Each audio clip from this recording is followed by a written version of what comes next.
ക്രിസ്തുവിൽ സ്നേഹബഹുമാനപ്പെട്ട സിസ്റ്റേഴ്സ്, മാതാപിതാക്കന്മാരെ, സഹോദരി സഹോദരന്മാരെ, അകലങ്ങളിലും ഭവനങ്ങളിലും ആശുപത്രികളിലും ഇരുന്ന് ഈ ദിവ്യബലിയിൽ പങ്കുചേർന്ന് പ്രാർത്ഥിക്കുന്ന എൻ്റെ പ്രിയപ്പെട്ട ദൈവജനമേ, ഈ നല്ല ദിനത്തിൻ്റെ എല്ലാവിധ നന്മകളും പ്രാർത്ഥനകളും വലിയ സന്തോഷത്തോടെ സ്നേഹത്തോടെ നേരുന്നു. ഈ ദിനം നമ്മുടെ ഉള്ളിൽ ആനന്ദത്തിൻ്റെ സന്തോഷത്തിൻ്റെ തിരുവെട്ടം തെളിയേണ്ട ഞായറാണല്ലോ.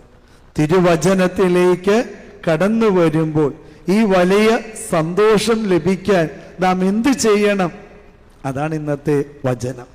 ജനം വന്നിട്ട്, ചുങ്കക്കാർ വന്നിട്ട്, പടയാളികൾ വന്നിട്ട് സ്നാപക യോഹന്നാനോട് ചോദിക്കുക, ഞാൻ എന്ത് ചെയ്യണം?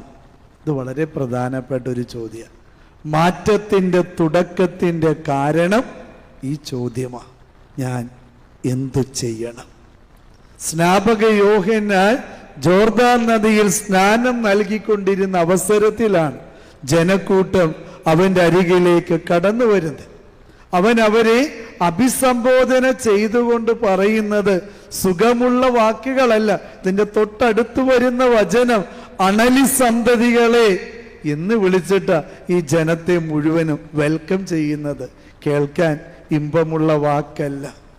ആസന്നമാകുന്ന ക്രോധത്തിൽ നിന്നും നിങ്ങൾ ഓടി അകലുവീൻ എന്ന് പറഞ്ഞിട്ട് ഈ ജനത്തെ അവൻ അഭിസംബോധന ചെയ്യുന്നത്. അണലി സന്തതികൾ എന്ന് വിളിക്കുമ്പോൾ നമുക്കറിയാം, അണലി സന്തതികൾ അമ്മയുടെ വയറ്റിൽ നിന്ന് പുറത്തേക്ക് വരുമ്പോൾ പ്രസവിക്കുക. അണലിയുടെ പ്രത്യേകത, പ്രസവിക്കുമ്പോൾ അമ്മയെ തിന്നിട്ട് കടന്നു വരുന്നതാണ് ഈ കുഞ്ഞുങ്ങൾ. എന്ന് വെച്ചാൽ മാതാപിതാക്കന്മാരെ കൊന്നു തിന്നുന്ന മക്കളാണ് നിങ്ങൾ എന്നാണ് അവരുടെ മുഖത്ത് നോക്കി സ്നാപക യോഹന്നാൻ വിളിച്ചു പറയുന്നത്. എത്രത്തോളം കഠിനമായിട്ടുള്ള വാക്കുകളാണ് സ്നാപക യോഹന്നാൻ ഉപയോഗിക്കുന്നത്. അതുകൊണ്ടാണ് പറയുന്നത്, ആസന്നമായിരിക്കുന്ന ക്രോധത്തിൽ നിന്നും ഓടി അകലുക, ഇനി സമയമില്ല എന്ന് ഓർമ്മപ്പെടുത്തുക. അപ്പോഴാണ് ഈ ജനം ചോദിക്കുന്നത്, ഞങ്ങൾക്ക് ഞങ്ങളുടെ തെറ്റു മനസ്സിലായി, ഞങ്ങൾ എന്ത് ചെയ്യണം? എന്ത് ചെയ്യണം? അതിന് ജനക്കൂട്ടം ചോദിക്കുന്ന ഈ ചോദ്യത്തിന് അവൻ നൽകിയ ഉത്തരം എന്താ? നീ കാരുണ്യ പ്രവർത്തികൾ ചെയ്ത് തുടങ്ങണം. രണ്ടുടുപ്പുള്ളവൻ ഒന്ന് ഇല്ലാത്തവന് കൊടുക്കണം, ഭക്ഷണവും ഇതുപോലെ. കർത്താവ് ഇപ്രകാരം പറയുന്നില്ലേ കാരുണ്യ പ്രവൃത്തിയിൽ? ഞാൻ വസ്ത്രമില്ലാത്തവനായിരുന്നു, നഗ്നനായിരുന്നു, നിങ്ങൾ എന്നെ ഉടുപ്പിച്ചോ. ഞാൻ വിശക്കുന്നവനായിരുന്നു, നിങ്ങൾ എനിക്ക് അന്നം തന്നോ. ഇത് വളരെ പ്രധാനപ്പെട്ട ചോദ്യം. അത് തന്നെയാ സ്നാപക യോഹന്നാനും ഇവിടെ ചോദിക്കുന്നത്.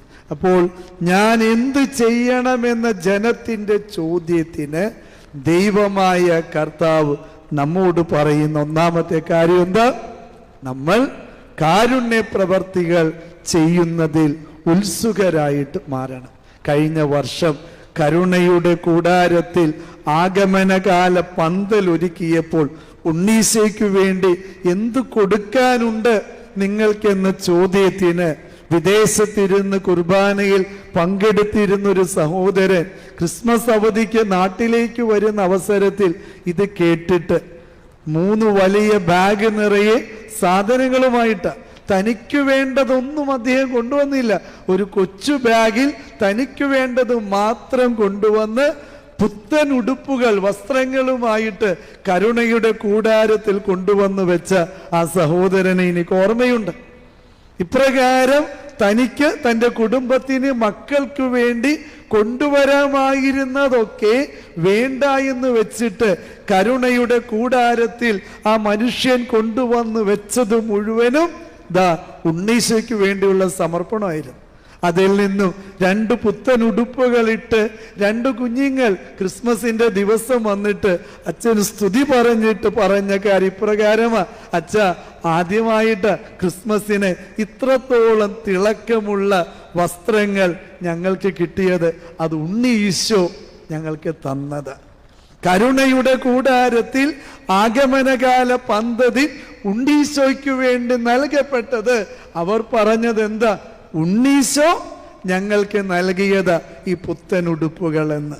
പ്രിയപ്പെട്ടവരെ, നിങ്ങൾ അപരന് വേണ്ടി കൊടുക്കുന്നതൊക്കെ ദൈവത്തിനുള്ള സമ്മാനമാണ് എന്നുള്ളതാണ് ഇന്നത്തെ വചനത്തിൻ്റെ ഒന്നാമത്തെ ചിന്ത.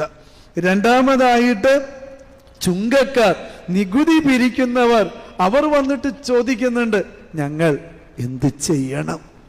അവരോട് എന്താ പറയുന്നത്? നിങ്ങളുടെ ഈ പരിപാടി നിർത്തിക്കോ എന്നല്ല പറഞ്ഞത്. നിങ്ങൾ എന്ത് ചെയ്യണം? നീതിയോടുകൂടെ നിങ്ങൾക്ക് കടപ്പെട്ടത് മാത്രം, അവകാശപ്പെട്ടത് മാത്രം നികുതിയായിട്ട് പിരിക്കാൻ പാടുള്ളൂ. അനീതിയായിട്ട് നിങ്ങൾ അപരന്റെ കൈകളിൽ നിന്നും പിടിച്ചു പറിക്കുന്നവരായിട്ട് മാറരുത് എന്നുള്ളത്. ഇന്നത്തെ ഈ ലോകത്തിൻ്റെ ഒരു ആറ്റിറ്റ്യൂഡ്, അപരന്റെ പോക്കറ്റിൽ കിടക്കുന്നത് എങ്ങനെയെങ്കിലും എൻ്റെ പോക്കറ്റിലേക്കാക്കാൻ അടിച്ചു മാറ്റുന്ന കുതന്ത്രങ്ങളാണ് ഇന്നത്തെ ലോകത്തിൻ്റെ ചിന്ത. ഇന്നത്തെ ബിസിനസ് എന്ന് പറയുന്നത് അത് തന്നെയാ. ഇപ്രകാരമുള്ള ആറ്റിറ്റ്യൂഡുള്ള മനുഷ്യനോട് പറയുന്ന എന്താ?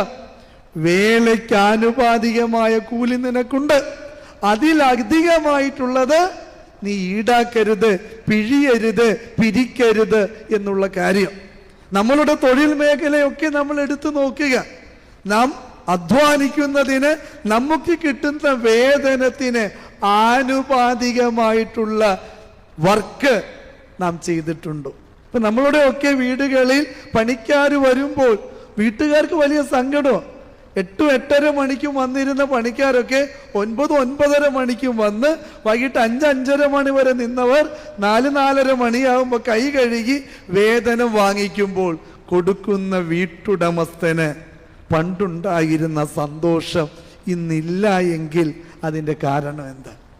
ജോലിക്ക് വന്നിട്ടൊരു ഫോൺ കോൾ വന്നാൽ ആ ഫോൺ കോൾ തീരാൻ മണിക്കൂറുകൾ അതും വിളിച്ചുകൊണ്ടിരിക്കുകയും ആരുമില്ല എന്ന് തോന്നുമ്പോൾ ഇങ്ങനെ കുറേ നേരം സംസാരിച്ചിരുന്ന് ജോലിയിൽ അമാന്തം കാണിക്കുകയും ചെയ്യുമ്പോൾ, എൻ്റെ പ്രിയപ്പെട്ടവരെ, അവരോട് ഇന്നത്തെ വചനം പറയുന്നത് എന്താ? നിനക്ക് കിട്ടുന്ന വേതനത്തിന് ആനുപാതികമായ പണി നീ എടുത്തിട്ടുണ്ടോ എന്ന് ചോദിക്കണം. എന്നിട്ട് മതി.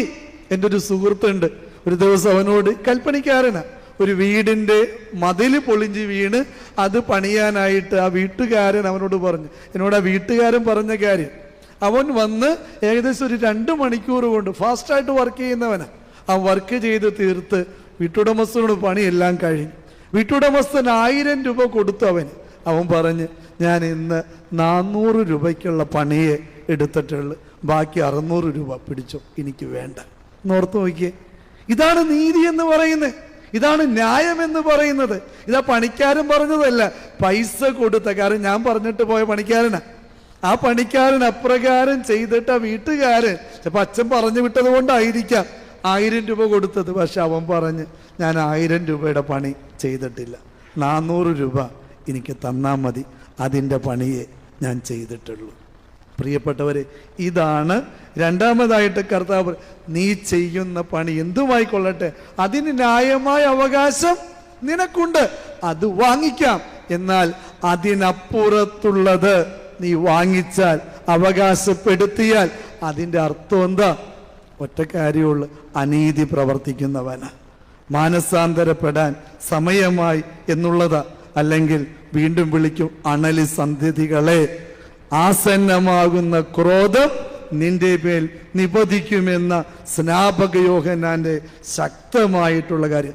അതുപോലെ പണിയെടുത്തിട്ട് ന്യായമായ വേതനം കൊടുത്തില്ലെങ്കിലും പണി കിട്ടും. അതുകൊണ്ടിട്ട് പണിക്കാരുടെ കാര്യം മാത്രമല്ല, ഒരുവൻ ന്യായമായ രീതിയിൽ ചെയ്യേണ്ട പണി ചെയ്തിട്ടും അവന് ന്യായമായത്, അവകാശപ്പെട്ടത് നീ കൊടുക്കുന്നില്ലെങ്കിലും അത് അപരാധമാണ്, അനീതിയാണ് എന്നുള്ളത് കൂടെ ചേർത്ത് വയ്ക്കണം. മൂന്നാമതായിട്ട് പടയാളികൾ വന്നിട്ട് പറയണേ, ഞങ്ങൾ എന്ത് ചെയ്യണം? അപ്പോൾ അവരോട് എന്താ പറഞ്ഞത്? നിങ്ങൾ ആരെയും ഭീഷണിപ്പെടുത്തരുത്, ഭയപ്പെടുത്തരുത്, വ്യാജമായ കുറ്റാരോപണവും നടത്തരുത്. വളരെ പ്രധാനപ്പെട്ട കാര്യം. പടയാളികൾ എന്ന് വെക്കുമ്പോൾ കയ്യിൽ വാളും പിടിച്ച് തലയിൽ തൊപ്പിയും വെച്ചിരിക്കുന്നവരെന്ന അർത്ഥത്തിലല്ല. പടയാളികൾ എന്ന് വെച്ചാൽ സംരക്ഷണം നൽകുന്നവരൊക്കെ ഈ കാറ്റഗറിയിൽ പെടും. അത് മാതാപിതാക്കന്മാരാകാം, ജോലിസ്ഥലത്തെ കാര്യങ്ങൾ നോക്കുന്നവരാകാം. പടയാളികൾ എന്ന് വെച്ചാൽ ഏൽപ്പിക്കപ്പെട്ടിരിക്കുന്ന നിയോഗങ്ങൾക്ക് കാവലായി, കരുതലായി, സംരക്ഷകരായി മാറുന്ന ഏതൊരുവനും പടയാളിയാ. അവരെ നോക്കിക്കൊണ്ട് പറയുന്നത്, നീ വ്യാജമായ കുറ്റാരോപണം നടത്തരുത്. നിന്റെ സ്ഥാനം ഉറപ്പിക്കാൻ വേണ്ടി അവരൻ അങ്ങനെ ചെയ്ത് ഇങ്ങനെ ചെയ്തു എന്ന് നീ നിന്റെ മുതലാളിയുടെ അടുക്കൽ വന്ന് പറയുമ്പോൾ അത് വ്യാജമായ കുറ്റാരോപണമായിട്ട് മാറും എന്നുള്ളതാണ്. മറ്റൊരു കാര്യം പറയുന്ന, ആരെയും ഭീഷണിപ്പെടുത്തരുത്. വളരെ പ്രധാനപ്പെട്ട കാര്യം. ആൾക്കൂട്ട വിചാരണ നടത്തുന്ന ഒരു സമൂഹമാണ് നമ്മുടേത്. കാര്യം പറയാൻ ആൾക്കൂട്ടം വരേണ്ട കാര്യമില്ല. ഒറ്റയ്ക്ക് വന്നാൽ മതി, കാര്യം പറഞ്ഞിട്ട് പോകാം. പക്ഷേ ഒറ്റയ്ക്ക് വരാനുള്ള തൻ്റെ ഇടമില്ലാത്തവൻ ആൾക്കൂട്ട വിചാരണ പേരിൽ ഇങ്ങനെ 10-25 പേരായിട്ട് വരും. എന്തിനു വേണ്ടിയാ? ആൾക്കൂട്ടം വരുമ്പോൾ പേടിപ്പെടുത്താൻ എളുപ്പമാ, ഭയപ്പെടുത്താൻ എളുപ്പമാ, കാര്യം നേടാൻ എളുപ്പമാ. എപ്പോഴും നടക്കണമെന്നില്ല, എങ്കിലും അതൊരു ആറ്റിറ്റ്യൂഡാ. ഭീഷണിപ്പെടുത്തി കാര്യം നേടാൻ പരിശ്രമിക്കുന്നവരാണ് അവരെങ്കിൽ അവരെ കുറിച്ചും സ്നാപക യോഹന്നാൻ പറയുന്നത് ഇത് തന്നെയാണ്.